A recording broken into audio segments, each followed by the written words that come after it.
All right. Thank you, everybody, for coming and checking out our panel. Today's panel is Dissecting Creative Services for ZeniMax Online Studios. My name is Kevin Boley, and I am a community manager at ZeniMax Online. I have been there for a little over 3.5 years now, and I will be your host for today's panel. So before we get into kind of the general flow of things, just wanted to kind of set up what this panel is about. It's giving you a peek behind the curtain of how our creative services team works to support a live service title. We know that live service titles are complex and ever-changing, so the challenges that our teams have to adapt to fluctuate, and giving you an idea of how the team navigates is something we don't get to do very often. So we're happy to kind of peel the curtain back a little bit. So setting up, we also want to showcase some of the talent that we have at ZeniMax and hopefully inspire some of you if you're interested in jobs within creative services. Maybe you don't even know what creative services is. We're here to kind of unveil some of that for you. So we'll start with some of our panelists. They'll introduce themselves and tell you a little bit about what they're playing. Hi, I'm Landon Hood. I'm the creative services manager, former senior producer for the creative services team. I've been at ZeniMax for about 3.5 years now. I come from an agency background. I worked on like VR, AR, mixed reality games. When I came into this studio particularly, I was hired specifically for the agency background. We run very much like an agency at times. I feel like that skill set brought a lot to the table for the team to come back.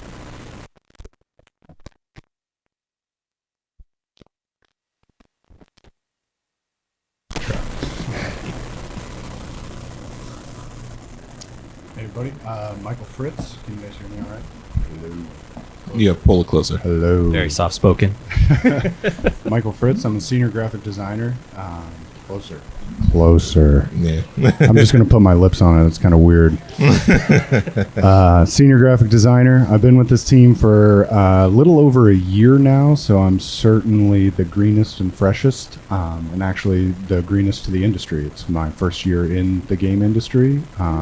I've been a creative professional for about a little over a decade, various industries. Previously, did Hershey Entertainment, did some things for Hershey Park, AHL team, which is a Capitals affiliate. Had some good times there. Did a little stint in the natural and organic food industry as well. So never thought I'd be in games, but super happy to be in games, and it's been a wonderful year. We talk about, role. So I'm a graphic designer. What we are doing is basically working to serve a lot of components within the overall company. We're designing to web design. We're supporting live streams, social media support. We support Patcher, motion graphics as well. Throughout this, we're going to talk about how our various departments kind of overlap and how we work together in that aspect. There is one other designer, graphic designer specifically on our team. He's our lead graphic designer, and he couldn't make it today, so that's what gave me the opportunity. So shout out to David Campbell, who's an awesome dude and a big talent. So what I'm playing, I love playing tabletop board games. I'm playing a lot of Spearhead lately, a little bit of Indiana Jones. Always Slay the Spire because it's super addicting, and I'm playing some Peggle 2 with my kids and having fun with that.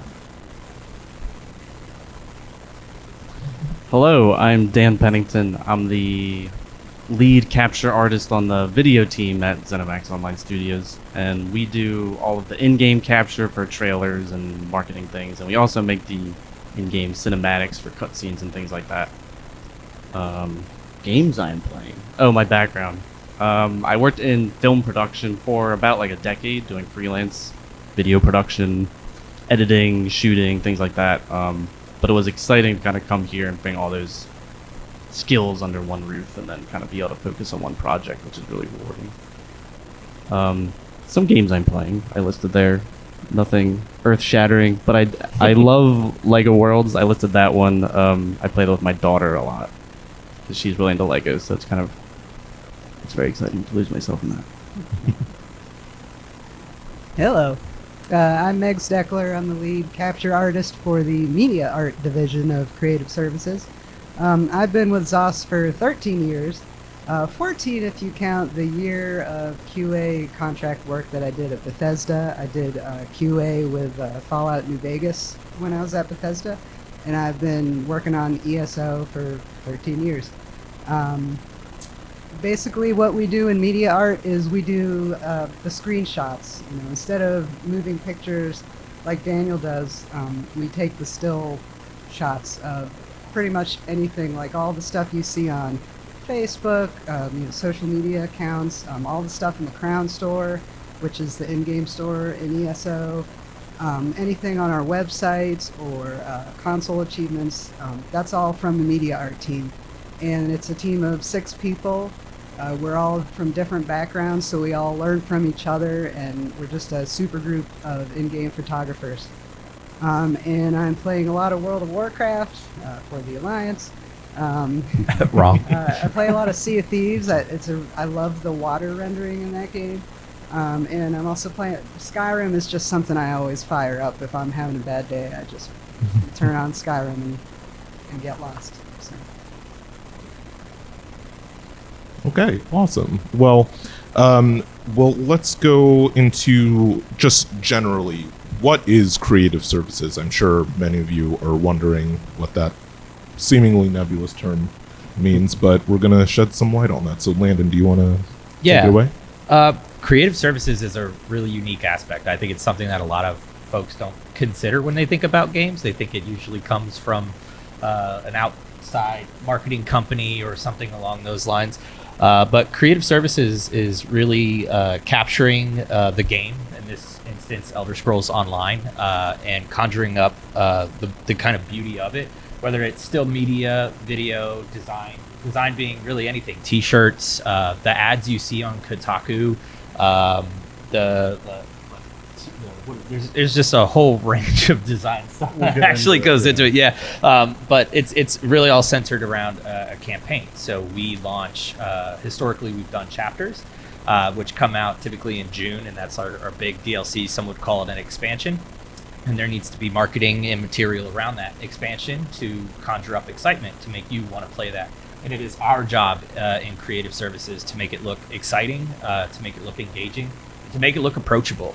And we take all of that while using in-game footage to really showcase kind of the peak moments of the game. And that's what these folks over here do so well. Do you want to kind of touch on just some of the general elements on there?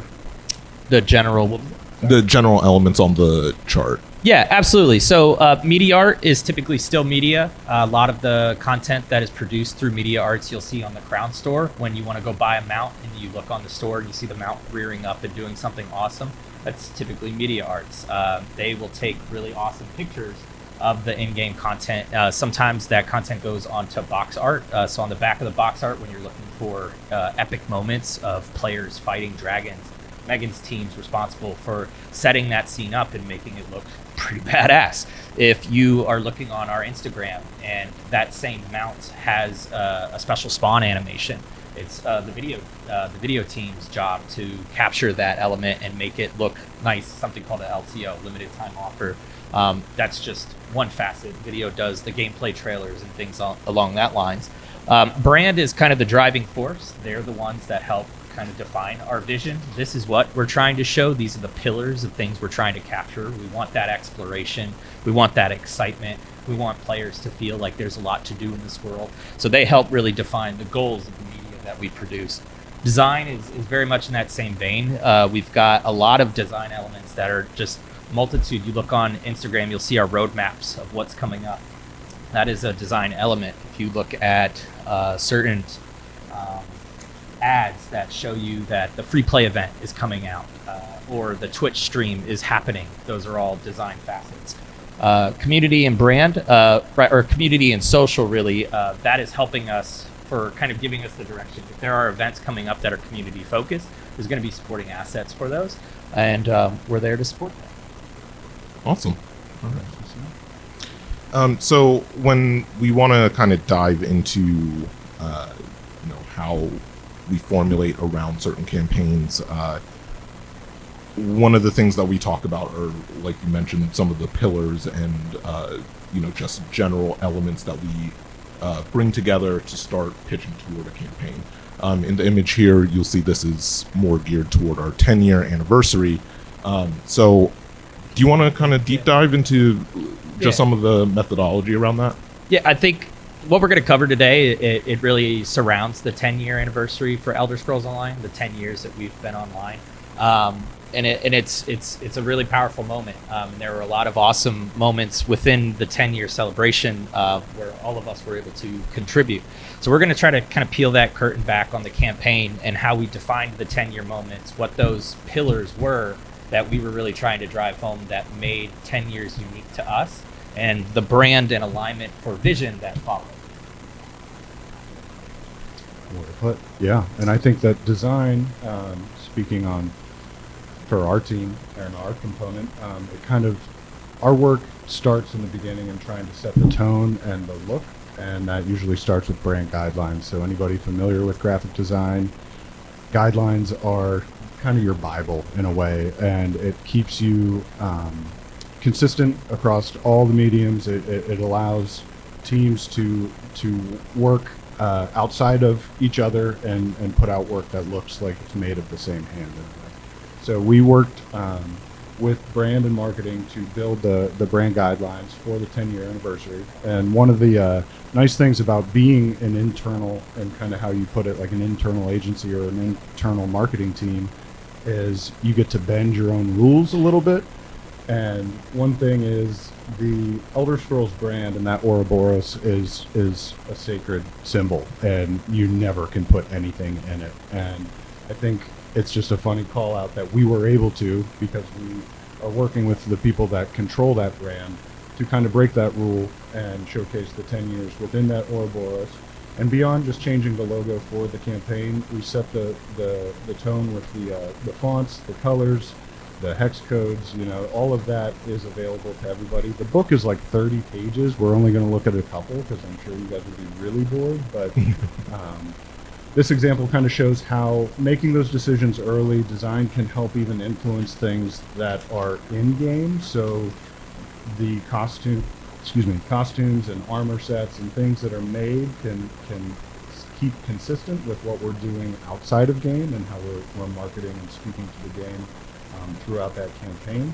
So the guidelines is the first thing that we did, and it was one of the first projects that I got to work on when coming on board, which was an awesome opportunity and really cool. So they are the rule makers, and that I think is kind of interesting because a lot of this kind of kicked off with the Amsterdam event. It totally did, yeah. And I think that we are trying to show, and I wish I would have put more photos of the event itself in there, but we're trying to show how the brand guidelines influenced everything that we made for the events and how we support both the events and the things that are happening online as well. So we can continue the next slide. So for the Amsterdam event, we started with, using the palettes and the design. Yeah. 10-year celebration, largest event of that celebration took place in Amsterdam. Anybody there could speak to it maybe? I wasn't there, but I was part of some of the planning for that. The 10-year anniversary event was more or less a pinnacle of celebrating the 10 years of Elder Scrolls Online from just its existence and incorporating all of the change that the game has gone under over the last 10 years. It was really meant to not only showcase the strength of the game, but also the strength of the community around the game. So we had a lot of players and folks who stream our games and things like that attend the event and really be able to really partake in all of the adventures they had been on over the last 10 years. Places or folks like guilds celebrating, people who hadn't met each other but have been playing for the last 10 years being able to come and celebrate. So that's the general backdrop. And I feel like the messaging within the guidelines, we were trying to hone in on that togetherness, that inclusivity. We used out of the gate a decade's journey together, and you'll see other examples with messaging changing throughout the campaign. But this was just one of the first things that design made for the event, which was just badges and lanyards, and trying to use that standard throughout. So I'll be quick and burn through the next couple.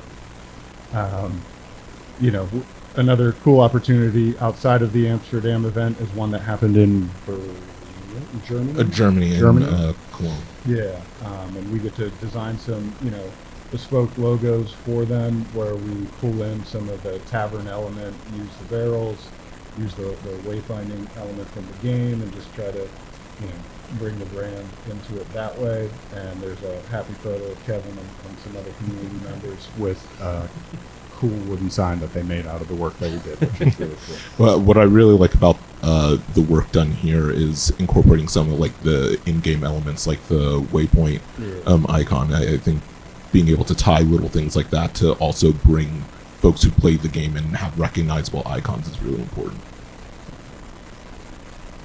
This is a unique one.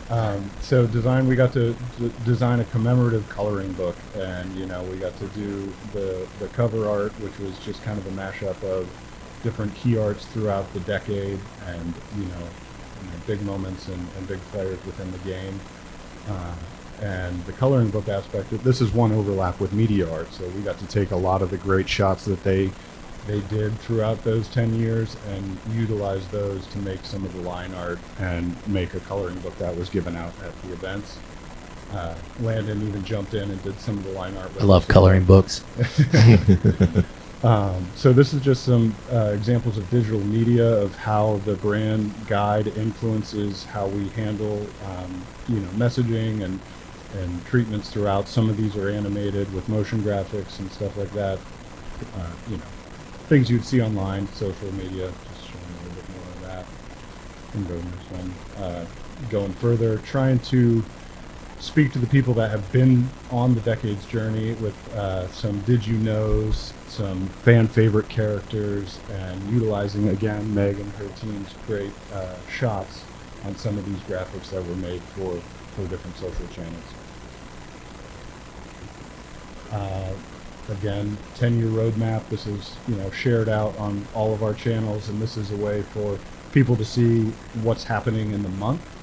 So working with brand and marketing about what's happening in game and what events they were throwing throughout the year, and trying to just come up with interesting ways that distill a lot of information in a clear way, and showcase some of, again, Meg's team and the wonderful shots that they take.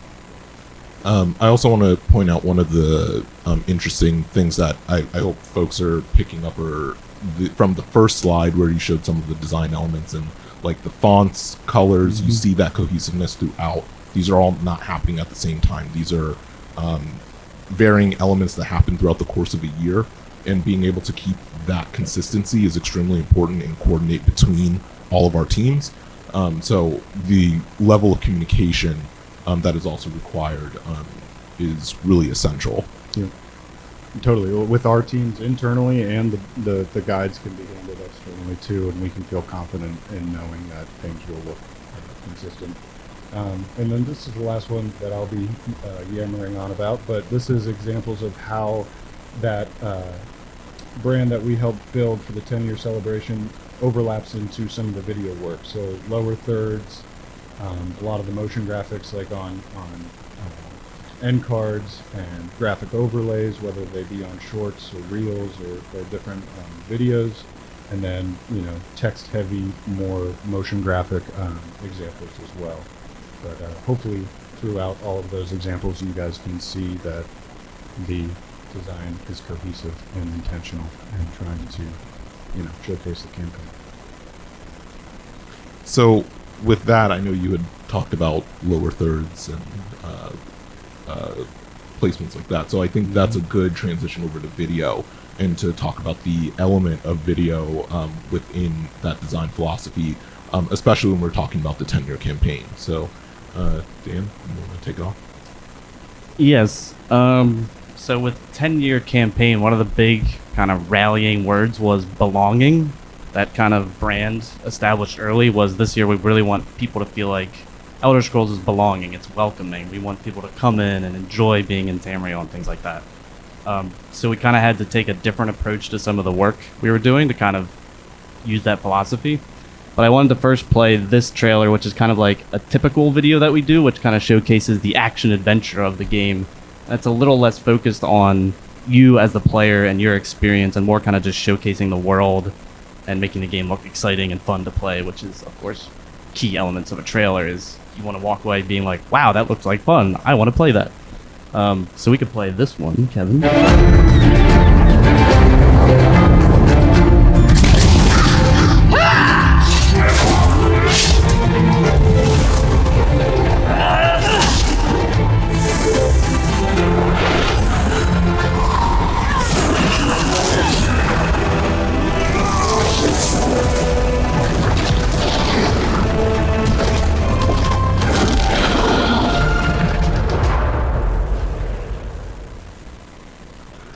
So this is a trailer from a couple years ago, actually, 2022.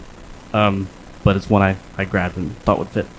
But then going into this year, one of the big showcase trailers that we were going to do was at the Xbox showcase. Yeah, the E3 showcase. Yeah, instead of E3, now just the Xbox showcase. Yeah, summer games fest thing. It's all part of this same thing. It's an the opportunity weekend in June, for they show off all E3. games. Yeah. Anyway, so we wanted to make sure that trailer kind of spoke kind of the language of belonging and 10-year celebration and showcasing like the fun you can have as a player in the game with other players. So we took a little bit of a different approach.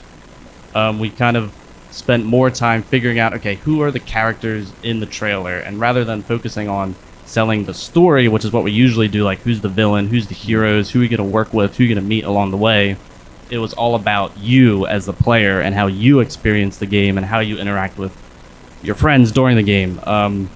So let's hit that.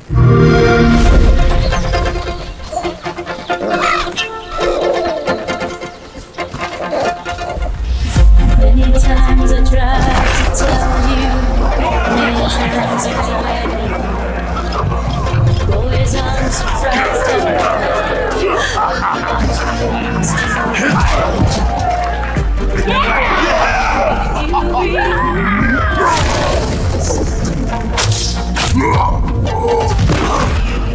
that easy. The doubts will complicate your mind.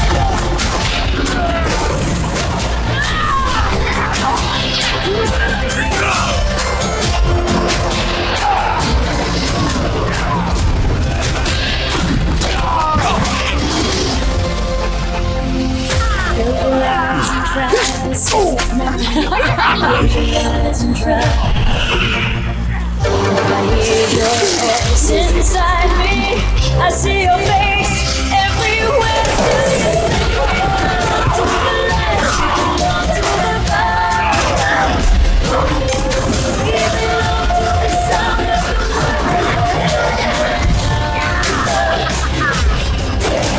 my only praise for what's on my back. We belong together.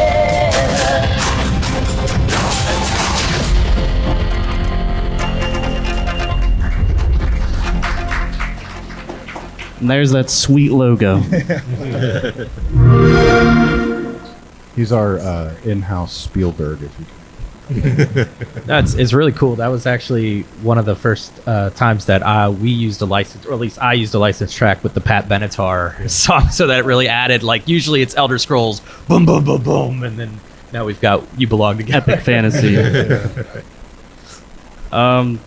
Yeah, so that was kind of like taking in the campaign, taking in the you belong kind of philosophy, player focused. But yeah, that kind of was that.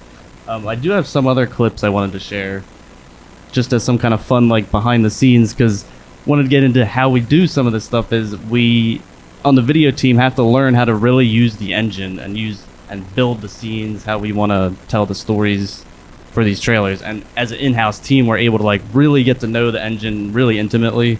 Sometimes when you're kind of farming things out to agencies, you have to like, kind of really quickly onboard them. Here's the tools, here's how they work. But we've been able to really kind of use it to our advantage. So I kind of have a little clip of here of how we kind of do some things, and it's kind of fun to see. We have cameras like attached to invisible actors and things like that, and where we put the lights.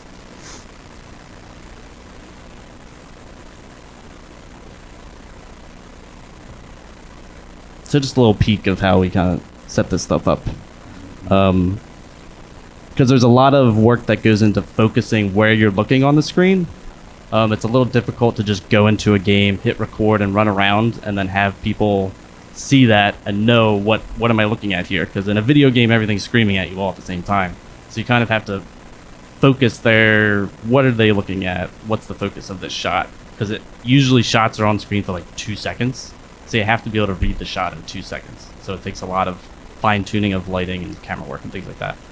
But then the next clip is kind of showing where that shot turned into, which is the opening of the game when you start the game. The storm is coming. As the Imperial throne lies empty, the scent of war swirls in the air. Just a little peek. So that you saw that shot right at the beginning. So it's a lot of work that goes into every single shot to really sell it. Yeah, and I think a really important part to note about those clips is showing that this is all happening in game. I think a lot of the time folks will see trailers like this and think, is that really a game? Are you like heightening things? And it's not really happening. It's like Dan said, really knowing the engine and utilizing the engine to showcase what we're trying to convey with each video clip. And I'm going to call out that showcase trailer. It's really one for the fans. It's one that you can go back and watch and see things that you really didn't see. So as that trailer is progressing, really often our characters, they define a new suite of characters for every trailer that we do. For this one, we really spent that time on those characters, and those characters were seen in trailers that came after this one.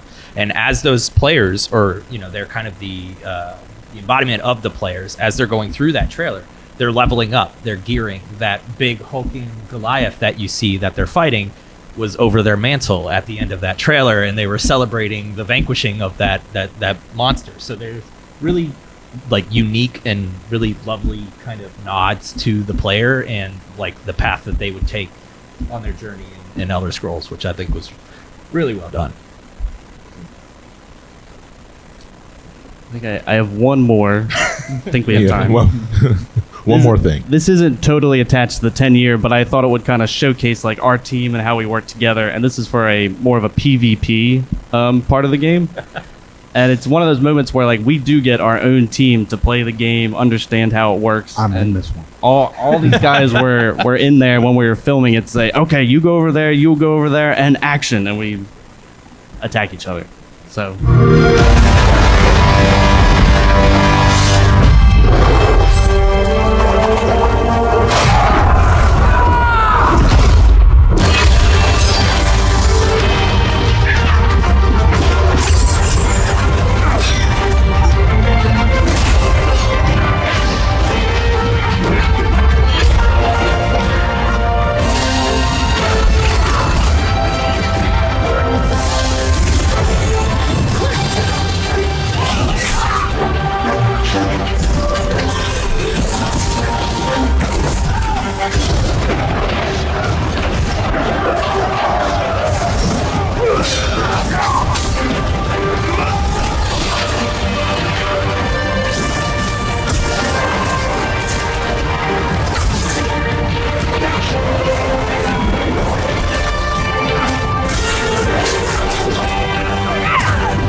So as you can see, everybody is a top tier PvP player on this stage. I was the orc. We need more orc representation.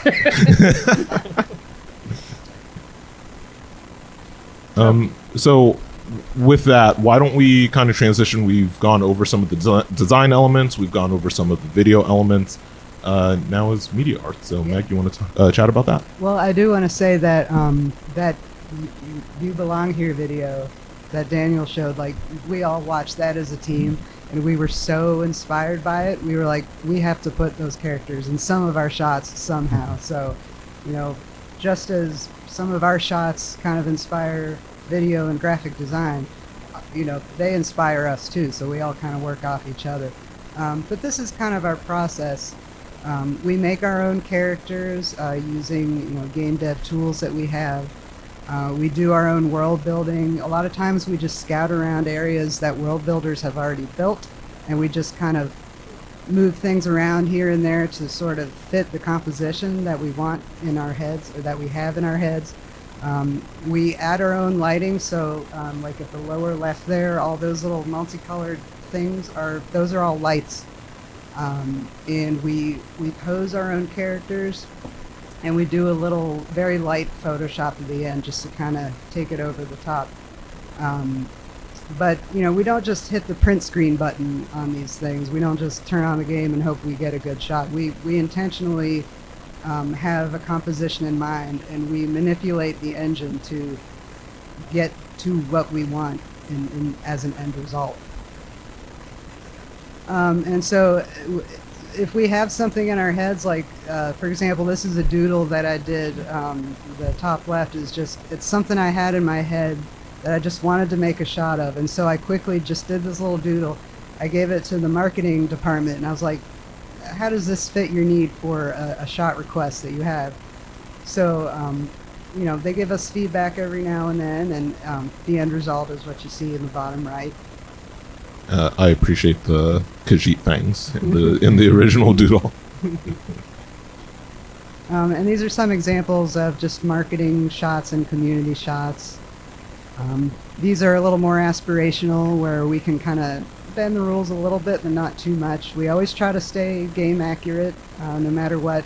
We always try to be lore accurate, and we need to understand the game itself. Like, a lot of one time we just sat and we played all the different character abilities, you know, Arcanist abilities, Templar abilities, Sorcerer abilities, because we have to understand what those look like too in combat.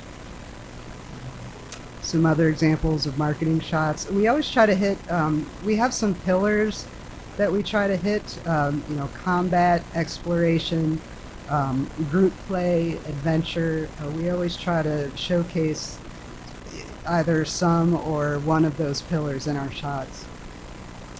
And we always try to stay away from, there's certain things like that we try to stay on brand with the Elder Scrolls franchise. You know, we don't have characters running around in like bright pink armor or something like that. We always try to stay true to that gritty fantasy that's unique to the IP. But we do, here's some examples of Crown Store shots. You might have seen this one costume on the top left. It was part of the Twitch campaign recently. But Crown Store shots are a little simpler, whereas, you know, we're showcasing the product that is going in the Crown Store. And so, you know, we show it in its best light, but we're always game accurate. We're not trying to, like, add more light to it to make it brighter or something like that. It goes really deep, to the point where sometimes we wouldn't even showcase a mount in a certain area, because if it's a dungeon location, for example, you can't mount in a dungeon. So a lot of our screenshots won't have mounts in dungeons. Little cool intricacies like that, or attentions to details. Here's an example of the You Belong Here characters in a, I think this was a shot for Thanksgiving or something. And then the next one, I don't know if you noticed, but this was actually a scene in the video that we saw. And I was like, hey, Pennington, do you have that scene? You know, and so we took that scene, we kind of tweaked it a little bit, and this was for the home tours feature, I believe. We just stuck those characters in there. And this is an example of what design does with our shots. Kind of cuts them up a little bit. I like what Fritz has been doing lately. They kind of pop out a little bit at the top. And then here's an example of like some of our shots and what the video team did with a video of that shot. I think that plays a video. All right.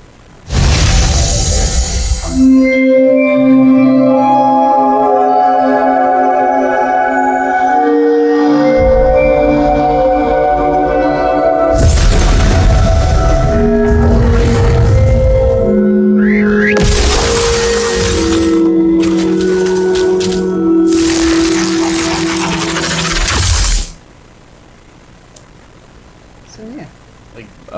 So when Meg and their team make shots, they do all the lighting, they sometimes adjust the world, building, all those things and the details that work for the shot. And she can share all that data with folks on the video team, and we can just bring it into our local engine, and then we add animations and things like that. So it's a collaboration. I think the past couple of years we've been really collaborative, more so than we ever have before, and it's been really nice to just kind of feed off of each other and inspire each other. So, these are just a couple examples of a holiday party we went to recently, and these are people on our team. So I hope that's kind of given you a showcase of not only the individual pieces of how our creative services team work, but then how they collaborate. You just heard Meg and Dan talking about being able to share information with their various elements to enhance each other's work, right? And I think that's what a lot of the work within the creative services team is. It's building out your individual parts and making sure you're communicating so that you are able to elevate the brand overall. So with that said, before we take any questions, if folks have questions, are there any takeaways that you all want to share about, just generally what you want people to take away about a creative services team, especially thinking in mind that we're working on a live service product that is constantly changing and adding things over time? Honestly, I think for me, I haven't really talked much about what I do, but I'm a producer, so a lot of it is like planning and coordination, dealing with brand, kind of making sure all the puzzle pieces fit. My kind of crummy analogy is like I built the train station and I built the train tracks, and I just make sure the trains know where they're going and their arrival times, and I keep it clear of debris. And that is a role that isn't often spoken about in game production, as well as creative services. This was a facet of work that I did not realize existed. I come from a multimedia background, so I produced games for Marvel, Disney, and DreamWorks, and when I came here, realizing that there was a video professional who made like actual videos and worked on TV shows and is now producing trailers for the video game and using the engine to do that, and basic graphic design. You think a lot about design in video games and you think about designing levels and stuff like that, but you don't think about the ad production or the badges that you would receive at a live event, or the t-shirts that you would see, or the holiday cards, or any of those kind of things, or the screenshots and what goes into making those. So hopefully we pulled the curtain back a little bit on knowing that if you are that kind of creative and you're not the game designer that you typically think of when you think of game production, there's still a role for you, and you can really exceed those. Like there's so much that you can do within the game world that is not game development, and still shine on a development team while utilizing the same engine. Really well said. I think one thing that I would want everybody to take away is, I didn't necessarily know this role existed. Network is crucial. My foot in was somebody that worked on the team, and I worked with him in the past. I never thought I would end up in games. I absolutely am grateful and excited to be here, but seek out your network and try to connect with people, whether it be at events like this. Don't burn bridges. Always keep up with people you've worked with in the past, because they may be, your inroads into places that you never thought you'd be. So, Takeaway that I have that I tell people all the time is it never gets repetitive. You think, oh, you're working on the same game for 6 years. Well, for myself, 6 years. And every year there's new characters, there's new locations, there's new worlds to explore, and we play with different themes, different tones. So it's always something new. It's always something new and exciting. And being able to do that all with the same people, and it's like, oh, we wrapped up that one. What are we doing next? So it's, for a live services game, it's always exciting to do something new. And I think, don't think like, oh, I'm going to work on an MMO. We're just going to do the same old thing. It's always new and exciting. I would have to say I'm gonna echo off of what Lando said and Fritz, where even when I was in QA at ZOS, I was in QA for I think 5 years. I didn't even know media art was a thing that you could do. Like, oh, you can take cool pictures of a game and get paid for it. But because I was in QA, I was a lead QA at the time, and I knew the guy that was doing media art, and I was like, I can take cool screenshots of things. Why, I can do this job. So I went up to him and I was like, are you guys looking for anybody? And it turns out they were. And so that's how it all started. So what I want to say is, if you're looking to get into the industry, don't ignore QA. It's really the best way to get your foot in the door, to start making connections. You learn about the engine. Game devs can put a face to a name. It's just the best place that you can be if you just want to get your foot in the door. Even if that's not where you want to be, it's a good place to start. So that's what I would say. Working in community, I can't do my job without the 4 people and all of your teams. Being able to help showcase not only the product, but the love that our community has for games. I think you, Landon, you had noted some of the Easter eggs that were in the We Belong Together trailer, and being able to source those not only from our own internal knowledge, but knowing what our community is like and being able to showcase the 10 years worth of adventures that they've had is absolutely crucial, and we can't do that without folks like these on the stage. So with that, I want to thank you all for giving everybody a peek behind the curtain and open it up to any questions. If folks have any thoughts or questions about creative, let it rip. Go ahead. I do. I have 400 hours and the beta monkey. It's funny that you say that, because oftentimes when we make trailers, a lot of that perspective comes from their knowledge of, like, have you played the prologue quest yet? It's still in development, but it's coming along really well. And like being like, oh, we found this really unique element. We do B-roll for Global Reveal, which is, where we announce the next greatest thing coming out. And we'll scout. We'll go around the world and we'll try to find unique little points of, like, places of, like, well, I saw a pile of bones over there and it's a new pile of bones, so maybe we'd want to catch that sometime. So it's fun, and we do actively play the game and like determining how the story's coming together and kind of sharing that a lot. Yeah, the things in the trailers are the things that me and the video team like about the game. And we do put lots of Easter eggs in. That's true. I play a lot of ESO with my 11-year-old son. His favorite thing is the Harrow Storms in Greymore. He calls them blood storms. We love those things. I'm getting kind of tired of doing them, but he loves doing them. But I have a sorcerer, and I'm starting on an arcanist right now, an orc arcanist. So a lot of times when I'm running through the world and questing, because I always make it a point to quest through at least the main quest story every time we come out with a chapter. Just so I understand the content, because it's important for me to know the content too. But a lot of times I'll be running through the world and I'll just see a really cool space. I'm like, oh, that's a cool space that I could put a screenshot in someday. So. And it's important to, like, play through that, because if we're making a trailer and let's say we've got a character under wraps that we don't want you all knowing about, that's a spoiler, and we don't want to have spoilers. So knowing those key pivotal moments while playing through that new story quest, if they're like, hey, we'd love to see that character in the trailer, and we kind of say, well, that's too bad, that's a pretty big moment in the story, we kind of want them to play the game and find out. So I think that's where it also benefits from playing the game. Also, an orc warden. That's can't go anywhere without my bear. Go ahead.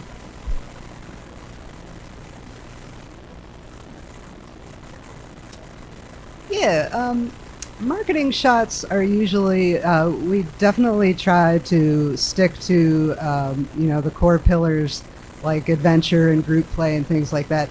Community shots are a little more fun. They're usually shots that the community team has specifically requested, like Talk Like a Pirate Day, or a New Year's Eve celebration shot, or a New Life Festival shot, something like that. So they're a little more fun. I think they're a little more fun. So that's kind of the difference between those two, where marketing is like the very high profile shots that you just see everywhere in advertising and stuff like that. The community shots are more like what you would see on an article post, like a meet the character post on a website, things like that. So that's really the big difference. Community is a little more funny things. We like to try to be fun. Yeah, like think for like marketing, like big boss. We want to show characters engaging in PvP because the next update's PvP. So have it be PvP focused or something along those lines. Or we do like the balance. Is it Heart Day? Hearts Day. Yeah, Hearts Day, and it's like a little more like romantic-y or fun or goofy or things like that. And that's more of a community. I love doing New Life Festival shots. They're my favorite thing to do because we usually do those in like July. So, working on like a holiday themed shot in the summer is just so much fun. You crank up, holiday music and just go to town. I love it. Also, for just to elaborate a little more on the community end, these are things that we're planning out like months in advance as well. So, sometimes they are in-game lore accurate things like anniversary jubilee and stuff like that we know that we need to promote in 2-3 months time. So we're working back and trying to make sure that we've got the correct assets to help support that, but some of them are fun off the cuff things like I know you showed earlier the coloring book. And we've had versions of that that we've requested. We had one, I think it was sometime last year, where we the Molag Ball and Doomslayer. Yeah. So being able to help promote fun community things like that is also ties into a little bit of that conversation. Yeah, sure.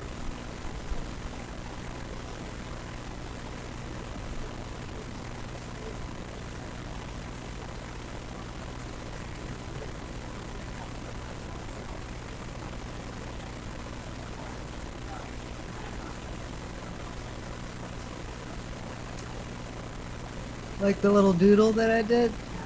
Some of us do that. There's a few of us, myself included, that were, my background, I actually got a degree in hand-drawn animation, like way back in 2000, the same year that Disney got rid of all their 2D animators.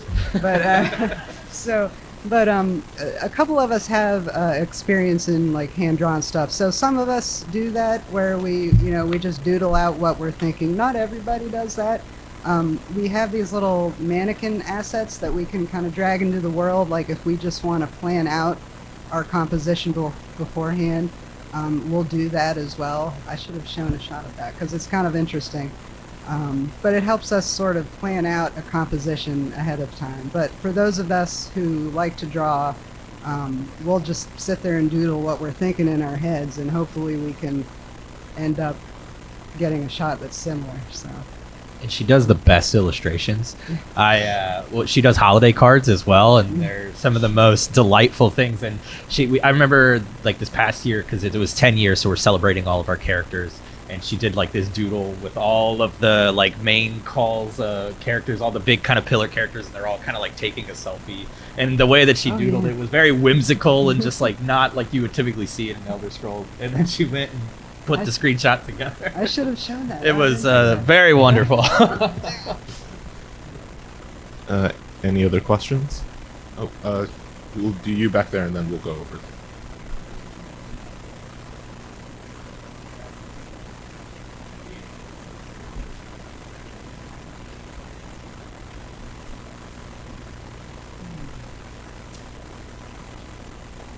Well, you stumped us with that one. I mean, I will say one of the core things. I mean, we have other folks that help with checks and balances with that type of thing.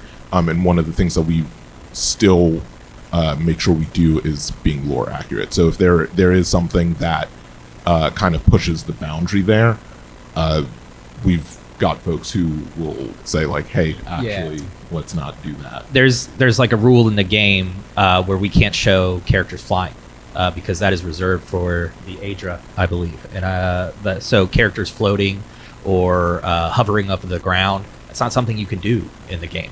And it is reserved for gods. And so because of that, sometimes we'll see characters floating and it's like, can't do that. And we'll have to kind of backtrack and find another creative approach for that. I think to add on to that, there's also the element of the can the player do, and making sure that whatever we're doing reflects what a player can do. So in the same way, like you said, like if you can't, float, like if the character cannot float, the character should not float in an asset. We're not trying to sell an inauthentic experience. And one of the things that I didn't speak about, but I work on the cinematics as well, the cinematics and the key art, the really high fidelity 3D animation. And a lot of the times you'll see like the high elf in the beginning with pre-production. As we're going through, she'll cast a green spell and she'll grab an overlook and pull it down with her green spell, and we have to go, she wouldn't use a green spell, she would probably use a white spell or something along those lines. Same situation with the screenshots. When a person really likes a location and they're like, put them out there, we have to be the ones to say, can't really mount there, so is there another place that looks similar to that we might be able to place them out instead? So a lot of those are taken into account, especially on the cinematic side. The one that we made for Necrom was really unique because we were creating a new class, and that cinematic showcased the Arcanist, and the Arcanist had special runes that weren't just typical runes. So we had to make sure when the VFX was going into that cinematic that it matched the triangles that the Arcanist does in game, and it was the right color green. It wasn't a Joker green, it wasn't a forest green, it was an Arcanist green. And a lot of time was spent in color grading and things like that to make sure that it was more accurate to the game. I don't know if that answers your question. And go ahead. I ran into it, being here only a little over a year. I was doing some motion graphic stuff using Saber and After Effects, and I was referred to the big book of magic, basically, of just making sure that things looked accurate. So we have a tome of magic. Only you know where it is. Now, for shots, we have an art director that always kind of sanity checks. So it's a lot of my job too to make sure we don't go too over the top with our shots. And we have, daily we'll have like walkarounds and stuff where we give each other feedback, and we kind of sanity check ourselves and be like, is this going too far? Is this game accurate? Things like that. But then we have an art director as well that once we're finished with a shot, we'll send it to that person and they'll approve it, or they'll be like, that's not what would happen in the game, things like that. So. Yeah, go ahead.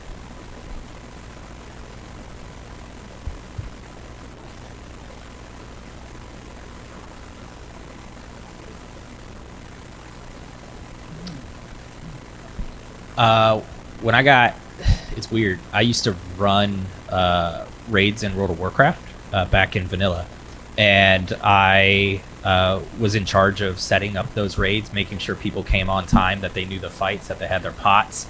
I attribute that to becoming a producer. That is what I do. I set up raids every single day, but our raids are gameplay trailers and media art shots and things like that.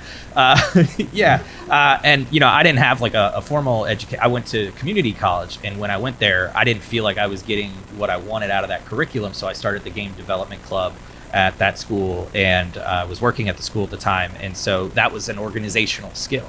And one of the things that they brought me in for specifically at ZOS was because I had the kind of agency background of running at high speeds and doing quick projects where my boss would come in and say, hey, good news, we signed a Disney contract and we have 3 weeks to do it, and if we don't, the company's going under.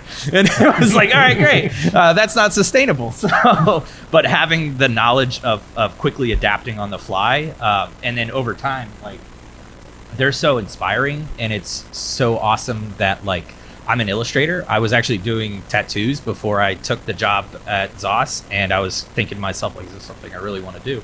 But as a producer, when we have tasks, there's treasure maps in the game, where if you get a collector's edition, you can get a treasure map, and a treasure map is an illustration that looks like it was drawn in the world. I get to partake in that. Meg's team gets to do world building sometimes. I get to draw coloring pages. So these are all unique skills that I get to kind of pick up, but it's uniquely adapting kind of our schedules and things like that, where, like, you're always kind of learning that process stuff. So from a producer side, at least, that's my answer. From a designer side, and I'll try to be quick. I know we're getting close on time, but I think you have to have a book of work, that you're confident about.